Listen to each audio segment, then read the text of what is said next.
Por que que não faz sentido você aceitar a evolução de tipo básico, ancestral comum dentro da família, de canídeo, por exemplo, e não aceitar, por exemplo, para outras coisas, né? Para a evolução como um todo, a vida, ou até o exemplo dos hominídeos que eu dei agora há pouco, né? Bom, a gente já viu que tem criacionistas que está começando a aceitar isso, né? O que já é um avanço enorme. Né? Então, mas olha só, esses caras aqui, eu estava vendo um artigo também hoje, 2 trabalhos um pouco antigos que o pessoal estava fazendo sequenciamento, assim, né? Sequenciamento cariótipo, né? Que é avaliando ali os cromossomos, né? A presença de cromossomos na família dos canídeos. Então, depois eu até mostro aqui o artigo para vocês. Aí me chamou a atenção algo bem curioso, né? Porque, olha só, aqui eu coloquei algumas espécies, 4 espécies dentro da família dos canídeos, né? Canis familiares, que é o cão doméstico, tem uma ampla variedade de formas aí, né? Canis lupus, aí, um lobo, né? O lobo cinzento, enfim.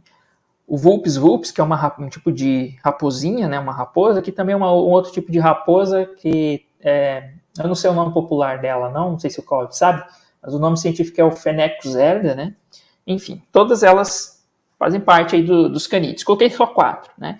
E esse número que está aqui entre parênteses, está vendo aqui, ó? Eu coloquei um número entre parênteses aqui. O que significa esses númerozinhos, né? Que eu te retirei dos artigos. Isso é o número de cromossomos autossômicos que cada um deles tem, tá? Ou seja, então, Canis lupus tem um número de cromossomos, né? O que é o cromossomo, né? Depois o Cláudio pode explicar melhor aí, mas seria as moléculas, né? Que compõem, que estão presentes no núcleo dos organismos, né? De todo mundo que tem uma célula, que tem célula nucleada, né? Envolvida por membrana, tem o material genético, que é o DNA, organizado em algum momento, né? Antes do processo de divisão celular, ele está ali organizado como se em forma de bastões ali, né? De uma forma condensada, né? E que é o que a gente chama de cromossomo. Então é o DNA que está ali, né? Condensado. E a gente tem, no nosso caso, 23 pares, né? Que são 46 no total. Então nós temos, seres humanos, 46 cromossomos. O Canis lupus tem 78, Canis familiares também tem 78.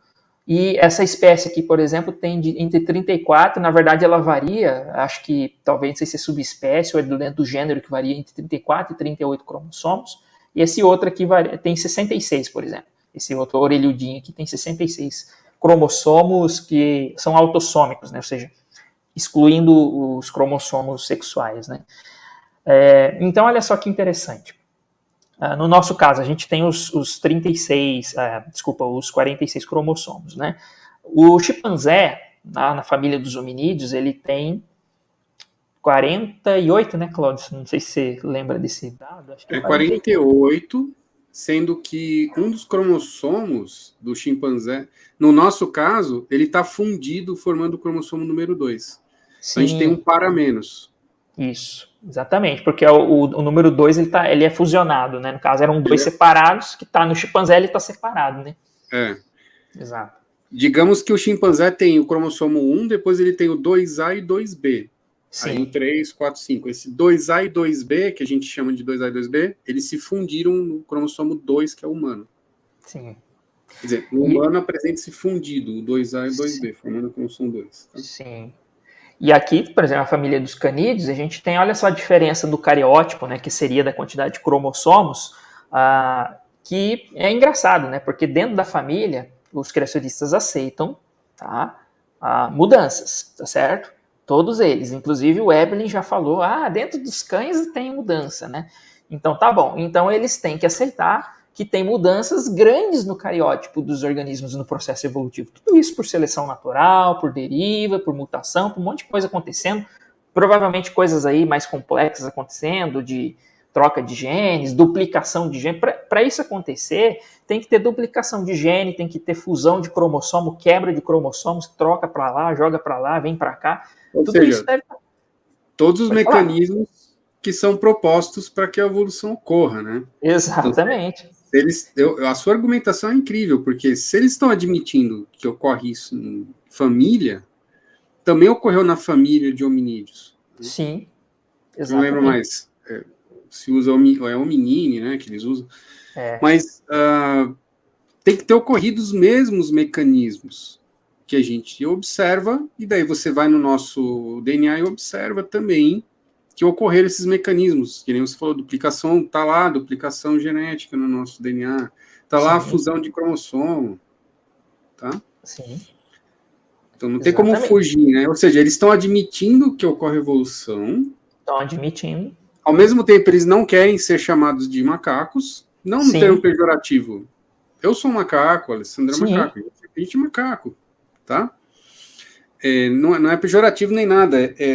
Se você chamou o gorila ou chimpanzé de macaco, nós também somos. Se você quiser chamar não quero chamar de macaco porque hoje é um termo pejorativo, vou chamar de primata, então, sei lá. Sim. Né? Mas a gente é essencialmente a mesma coisa.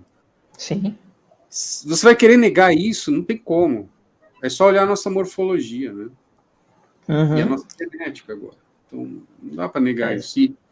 E aí, eu colocaria o seguinte, qual é a barreira que impede que isso só ocorra, que aprisione, que esses mecanismos só ocorrem em família, não ocorre em ordem, não ocorre em ciclo, né?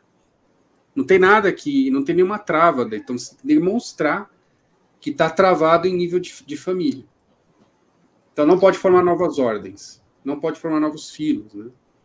Exatamente. E aqui, ó, por exemplo, só mostrando isso que eu já mostrei aqui, por exemplo, aqui, deixa eu ver aqui que está batendo aqui, acho que é o número de cromossomos.